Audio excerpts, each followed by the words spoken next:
सभी का स्वागत है दी वॉरियर्स परिवार में। साथियों, आज हमारे साथ में ये भाई है और अभी इनका हाल ही में एसएससी जीडी में सिलेक्शन हुआ है। सबसे पहले तो भाई आपको बहुत बहुत बधाई हो एसएससी जीडी में सिलेक्शन होने के लिए। तो भाई सबसे पहले अपना नाम बताओ।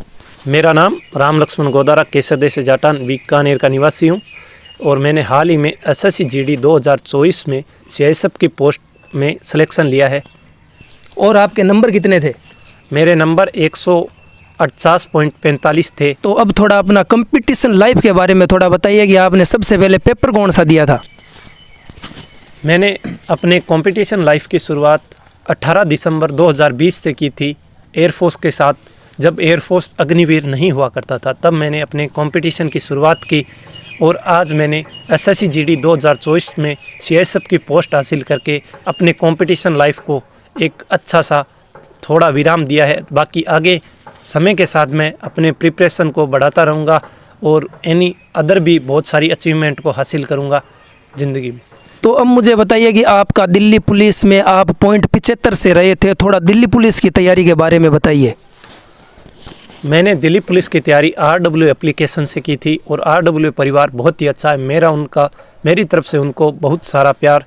और मैंने आज एसएससी जीडी 2024 में ऑल इंडिया रैंक 4506 हासिल की है, जो कि बहुत ही अच्छी रैंक है और इसका श्रेय मैं RW परिवार को देता हूं। और मैंने दिल्ली पुलिस की तैयारी भी RW परिवार से की थी और उसी तैयारी के आधार पर मैंने एसएससी जीडी में ये पोस्ट हासिल की। जब मैं दिल्ली पुलिस में पॉइंट 75 से रहा था तब मैंने अगले 3 महीने पूर्णतया समर्पित एसएससी जीडी को कर दिए थे ताकि मेरा एसएससी जीडी में अच्छी पोस्ट हासिल कर सकूं और मैंने वो करने में सफल भी रहा। जब मैं दिल्ली पुलिस में पॉइंट 75 से रहा था तब मेरे को बड़ा ही अफसोस हुआ, लेकिन मैंने उसी टाइम पॉजिटिव डायरेक्शन की ओर देखते हुए यही सोचा कि अब मैं एसएससी जीडी को अपना पूर्णतया समर्पित कर देता हूं, खुद को समर्पित कर देता हूं उसके लिए, ताकि एसएससी जीडी में फिर से मेरे को ये दिन ना देखना पड़े। जो दिल्ली पुलिस में मलाल रह गया वो आगे नहीं रहे। ये जो दिल्ली पुलिस और एसएससी जीडी में कंपैरिजन, अगर तुलना की बात करें, क्या ये दोनों तैयारी साथ में हो सकती है? हो भी सकती है तो कितना कुछ अलग पढ़ना पड़ता है? दिल्ली पुलिस और एसएससी जीडी की तैयारी में ज़्यादा कुछ फ़र्क नहीं है। इसमें दिल्ली पुलिस में कंप्यूटर एक्स्ट्रा रहता है, जबकि एसएससी जीडी में अपना लैंग्वेज सब्जेक्ट जैसे हिंदी या इंग्लिश एक्स्ट्रा रहता है।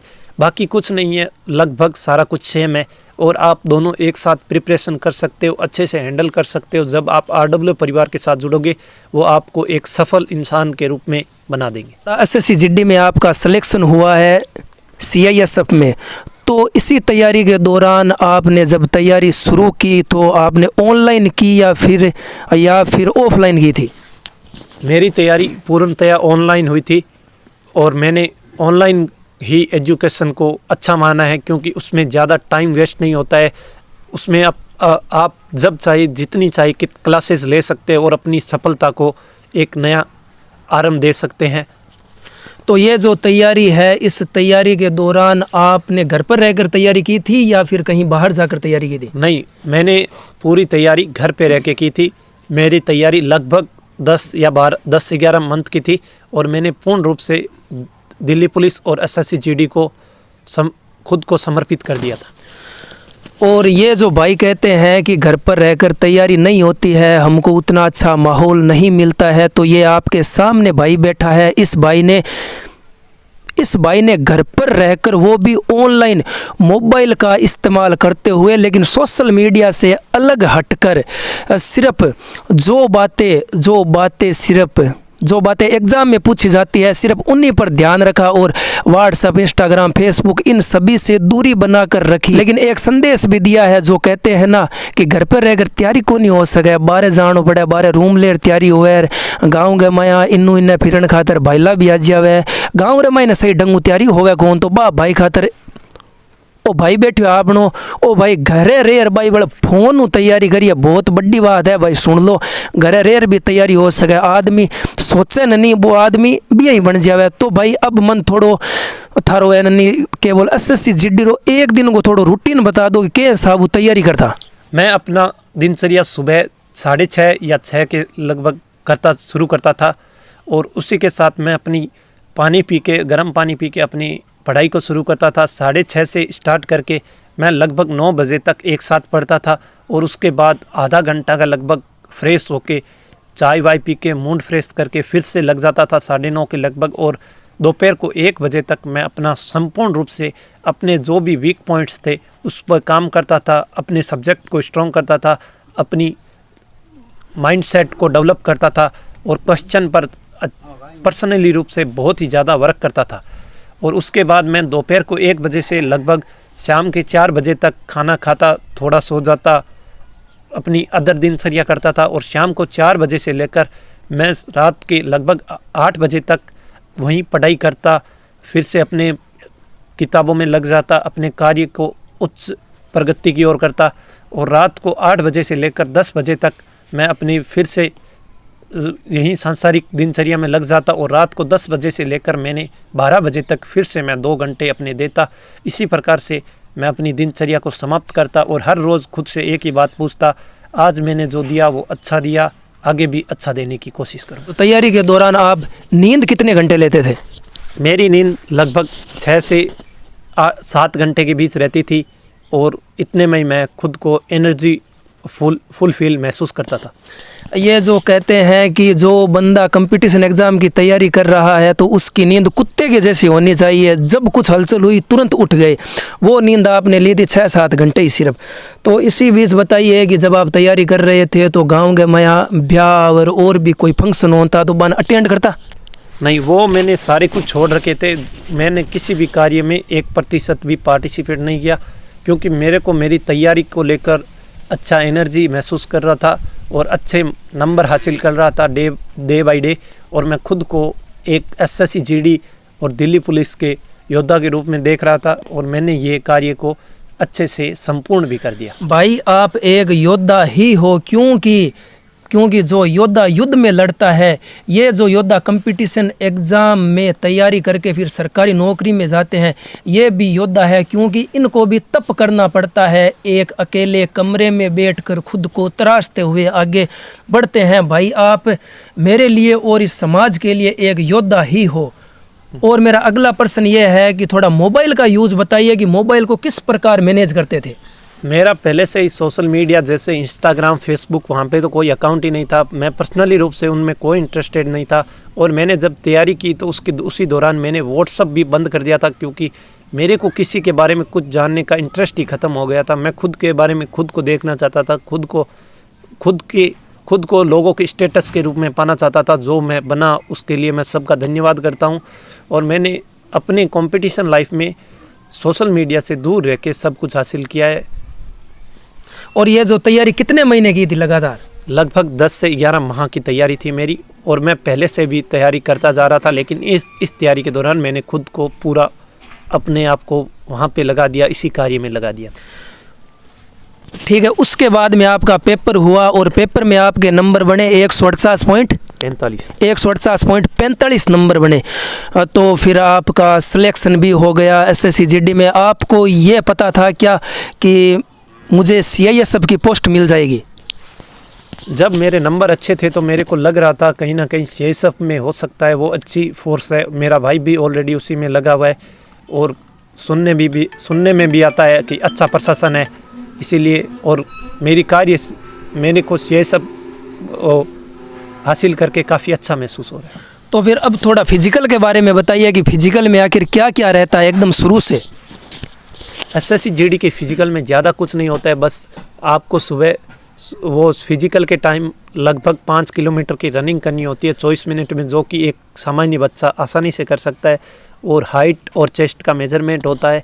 हाइट लगभग 170 सेंटीमीटर से प्लस होनी चाहिए लड़कों के लिए, और लड़कियों के लिए 157 प्लस होनी चाहिए।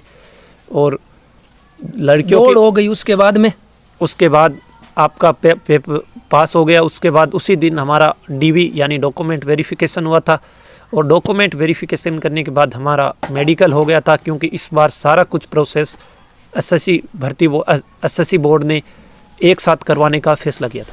मेडिकल में थोड़ा क्या क्या होता है वो थोड़ा बता दीजिए। मेडिकल में ज़्यादा कुछ नहीं होता है, जनरली मेडिकल होता है आपकी कोई ज़्यादा मेजर इंजरीज ना हो, और ज़्यादा कुछ नहीं होता है, बड़ा ही सिंपल मेडिकल होता है। आप आराम से क्लियर कर लोगे। जो बच्चा ठीक ठाक दिखता है अच्छा है वो 100% मेडिकल क्लियर करता है। मेरे साथ वाले सारों के सारों ने किया है और बहुत ही अच्छा रहता है, कुछ ज़्यादा नहीं होता है SSGD के मेडिकल में। ये लोग बोलते हैं ना हर पॉइंट में कट जाते हैं, वैसा कुछ नहीं है, बहुत ही सिंपल मेडिकल होता है, कुछ नहीं होता है, एकदम सिंपल मेडिकल होता है। और उसके बाद में मेडिकल के बाद में भाई का फाइनल सिलेक्शन और उस लिस्ट में नाम था राम लक्ष्मण गोदारा। तो इसी के साथ में आपका CISF में फाइनल सिलेक्शन हो गया, तो घर में कितनी खुशी थी? मेरा CISF का रिजल्ट लगभग 13 दिसंबर 2024 को देर रात को आया था, लगभग 12 बजे के पास। और मैंने अपना रिजल्ट देखा तो फिर मैं अपने फ्रेंड्स के पास था और पूरी रात उस दिन मैं पूरी रात सो ही नहीं पाया और काफ़ी खुशी थी। जो कुछ सोचा था वो कुछ हासिल भी किया था, इसलिए मेरा परिवार भी खुश था और सारे खुश थे। लगभग उस दिन हम सारों ने सोए नहीं, साथ में उस रिजल्ट को एंजॉय किया, देखा, उस पल को जिया। तो आपके पिताजी को कितनी खुशी थी? क्योंकि जब भी मैं आपके पिताजी से मिलता था तो मुझे ऐसा लगता था कि राम लक्ष्मण तैयारी नहीं कर रहा है, राम लक्ष्मण के पिताजी तैयारी कर रहे हैं, क्योंकि उनमें एक बड़ा ही कॉन्फिडेंस हर वक्त झलकता रहता था। तो अपने पिताजी की खुशी को थोड़ा जाहिर कीजिए। मेरे पिताजी ने मेरे को बहुत ही सपोर्ट किया है, आज जो भी हासिल किया है उन्हीं के बदौलत किया है और उन्होंने मेरी तैयारी को हर टाइम को उन्होंने मेरा साथ दिया है। मेरा पिछली बार फॉर्म रिजेक्ट भी हो गया था लास्ट टाइम 2023 में, फिर भी उन्होंने मेरे को सपोर्ट किया, बोला कुछ नहीं, नेक्स्ट टाइम इससे बेटर होके आना और अच्छा हासिल करके जाएंगे, और वो कर लिया। उसके लिए मैं अपने पिताजी को धन्यवाद बोलता हूँ। बहुत बहुत खुश थे आपके पिताजी? यस, बहुत ज़्यादा खुश थे। जब भी आप डीमोटिवेट होते या आप हताश होते, उदास होते, तो आप खुद को कैसे मोटिवेट करते? अपने घर वालों की तरफ देखते या फिर कोई जैसे कोई गाना सुन लियो या कोई भजन सुन लियो या कोई और भी तरीका होया जिसको आदमी खुद ने वापस मोटिवेट कर ले? थारो के तरीको? मेरा तरीका ज़्यादा कुछ नहीं था, मैं अच्छे फ्रेंड सर्कल में था, मेरे फ्रेंड्स काफ़ी अच्छे थे, जिसमें हमारे फ्रेंड सर्कल में 7 या 8 लड़के थे, जिसमें से 5 का एग्ज़ाम पास हुआ था और बहुत लोगों ने फाइनल भी हासिल किया और काफ़ी लोगों ने CISF भी हासिल किया मेरे फ्रेंड सर्कल वालों ने। और मेरा पॉजिटिव वातावरण था, मेरे दोस्त बहुत अच्छे थे, उनका भी मैं धन्यवाद करता हूँ, और सभी अच्छे थे। और आप पॉजिटिव माहौल में रह के कुछ भी हासिल कर सकते हो। राम लक्ष्मण अब थोड़ो वो बता दे कि मैं तन पूछो कि भाई के बोले इतो ज़्यादा विश्वास, इतो ज़्यादा कॉन्फिडेंस कठुआ तो जब तू कहूँ तो कि भाई कहीं कौन कर तो हनुमान जी रो नाम लियो और खुद माते विश्वास या हनुमान जी माते विश्वास, वो थोड़ो किस्सो है जिको थोड़ो सुना दे। देखो, मैं भगवान पे पूरा भरोसा करता हूँ और इसी के साथ मैं भगवान को ही मानता हूँ, क्योंकि मैं तैयारी के दौरान खुद को अकेला और भगवान का साथ मानता था। उन्हीं के बदौलत, भगवान बजरंगबली के बदौलत आज जो भी मैंने हासिल किया है उन्हीं के बदौलत किया। वो उनके विश्वास पर हासिल किया बजरंगबली। मैं उनको हर रोज़ याद करता था और हर रोज़ रात को सोने से पहले उनको धन्यवाद बोलता था कि आज का मेरा दिन अच्छा गया, कल का भी ऐसा ही जाना चाहिए।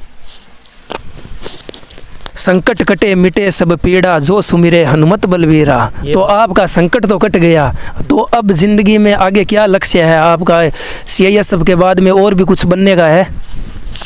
मेरा CISF का सफ़र कांस्टेबल के रूप में यहीं से प्रारंभ होता है। इसी के साथ मैं हेड कांस्टेबल मिनिस्ट्रियल या अदर राजस्थान की जैसे स्टेट पुलिस, राजस्थान की स्टेट पुलिस नहीं, पटवारी, ग्राम सेवक या और भी बहुत सारे एग्ज़ाम को क्रैक करने की कोशिश करूँगा। आप आगे भी लगातार तैयारी करेंगे? यस, मैं रुकने वालों में से नहीं हूँ। मैं जो भी ये वीडियो देखने वाले हैं वो सभी राम लक्ष्मण गोदारा की तरह CISF में अगर सिलेक्शन लेना चाहते हैं तो उनको आखिर कितने घंटे दिन में पढ़ने होंगे तब वो राम लक्ष्मण की तरह CISF की पोस्ट ले लेंगे, और कितने महीने उनको तैयारी करनी चाहिए कि आखिर भी उनका भी सिलेक्शन हो जाए CISF के रूप में या और भी बड़ी पोस्ट के रूप में? सारी पोस्टें अच्छी होती है और हर प्रशासन अच्छा होता है। CISF की पोस्ट भी अच्छी है, पैरामिलिट्री फोर्सेस की सबसे टॉप पोस्ट है, लोगों ने भी कहा है और मैंने भी देखा है और मैंने सुना भी है और आगे देखूंगा भी। और आपको अच्छे से मेहनत करनी होगी, इसमें आपको पूर्णतया समर्पित होना होगा। ज़्यादा कुछ नहीं है, अपने पॉजिटिव सेंस में रहो, किसी चक्कर में मत आओ और अपनी तैयारी को एक अच्छे रूप में समाप्त करो।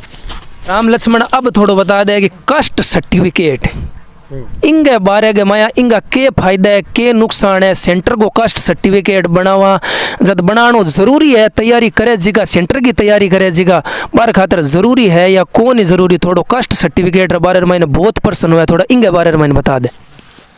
कास्ट सर्टिफिकेट का इशू इस बार बहुत ज़्यादा रहा था। मेरा यही कहना है कि अभी जो भी एसएससी जीडी 2025 के लिए प्रिपरेशन कर रहे हैं, सेंट्रल गवर्नमेंट ने एसएससी बोर्ड ने आपको 31 दिसंबर 2024 तक का टाइम दे रखा है। इससे पहले आप अपना मूल निवास और कास्ट सर्टिफिकेट जो कि सेंट्रल गवर्नमेंट का होता है वो बना ले, नहीं तो आपको अपनी कैटेगरी से छोड़ के जनरल में फ़ाइट करना होगा, जो कि आपके लिए बड़ा ही मुश्किल कार्य हो सकता है। जितने भी सेंटर की तैयारी करने वाले हैं वो सबसे पहले अपना ई मित्र पर जाकर कास्ट सर्टिफिकेट सेंटर का ज़रूर बना ले, ये सबसे महत्वपूर्ण सूचना है। और इसी के साथ में जो एसएससी जीडी और दिल्ली पुलिस की तैयारी कर रहे हैं उन विद्यार्थियों को आप क्या कहना चाहोगे कि किस प्रकार तैयारी करें और मोबाइल का कितना इस्तेमाल करें? अपने मोबाइल का ज़्यादातर इस्तेमाल पढ़ाई के लिए करें, ज़्यादा सोशल मीडिया में इन्वॉल्व मत हो, आराम से हो जाएगा, ज़्यादा कोई मुश्किल नहीं है, मैंने भी किया है, बस थोड़ा सा कटना होता है, समय के साथ दूर रहना होता है, इन चीज़ों से आराम से हो जाता है। पहले अगर नौकरी में लगना है तो सबसे पहले आपको समाज से कटना होगा, उसके बाद में आपको मोबाइल और सोशल मीडिया से कटना होगा और उसके बाद में जाकर आपका सिलेक्शन होगा, क्योंकि सिलेक्शन सफलता हमेशा त्याग मांगती है। अंतिम में जो भी दिल्ली पुलिस और एसएससी जीडी की तैयारी करने वाले हैं उन सभी के लिए, अगर मुझे कोई ऐसा प्रश्न इनसे पूछना चाहिए था वो मैंने नहीं पूछा, वो आप कमेंट बॉक्स में ज़रूर कमेंट कर देना, मैं भाई से पूछकर आपको आपका जवाब दे दूंगा। तो भाई के लिए कुछ पंक्तियां है जो अयोध्या सिंह उपाध्याय की है कर्मवीर से, तो ये कुछ इस प्रकार पंक्तियां है, क्योंकि भाई एक योद्धा है और योद्धा के लिए 4 लाइनें तो बनती है। देख कर बाधा विविध बहु विघ्न घबराते नहीं, रह भरोसे भाग के दुख भोग पछताते नहीं, और काम कितना ही कठिन हो किंतु उकताते नहीं, भीड़ में चंचल बने तो ये वीर दिखलाते नहीं। साथियों, जो भी आपके पास में सरकारी नौकरी में चयनित है, जो अपना संघर्ष हमसे साझा करना चाहते हैं, हमारे साथ में बैठकर बातचीत करना चाहते हैं और विद्यार्थियों को अगर मार्गदर्शन देना चाहते हैं, तो आपको स्क्रीन पर एक व्हाट्सएप नंबर दिख रहा है, इस व्हाट्सएप नंबर पर आप मैसेज कर देना और हम फिर आपको इसी योद्धा की तरह आमने सामने बैठकर आपका संघर्ष साझा करेंगे। वैसे जब आप आगे आओगे तो मार्गदर्शन विद्यार्थियों को मिल ही जाएगा। मिलते हैं कुछ नई वीडियो के साथ में, और अंतिम में राम लक्ष्मण अगर कुछ कहना चाहते हो तो। बहुत ही अच्छा संघर्ष था, काफ़ी इन्जॉय किया। इन्जॉय का माहौल ख़त्म नहीं होना चाहिए, बाकी धीरे धीरे हो जाएगा, थोड़ा टाइम लगता है, समय के साथ सब कुछ सॉल्व हो जाता है। मेरा भी हो गया, आपका भी हो जाएगा। आई होप आप जो भी तैयारी कर रहे हो आप उसमें सफल हो। बस सिर्फ जर्नी को एंजॉय करना चाहिए, क्योंकि जो टारगेट है उस पर ध्यान न देकर जो भी हम कर रहे हैं उस पर ज़्यादा ध्यान दे तो बहुत अच्छा होगा। भाई कुछ और बताना चाहते हैं? मेरे क्रिकेट में फेवरेट MS धोनी है और उनका एक कोटेशन मेरे को बहुत ही अच्छा लगता है, result is not important, process is most important, that is my motto. और आई फील मैंने ये देखा है, महसूस किया है, और आप भी करो, बहुत अच्छा होगा।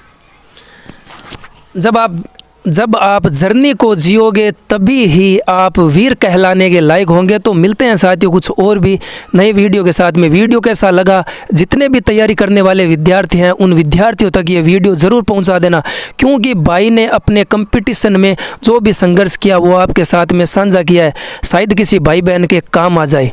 धन्यवाद। जय हिंद, जय भारत।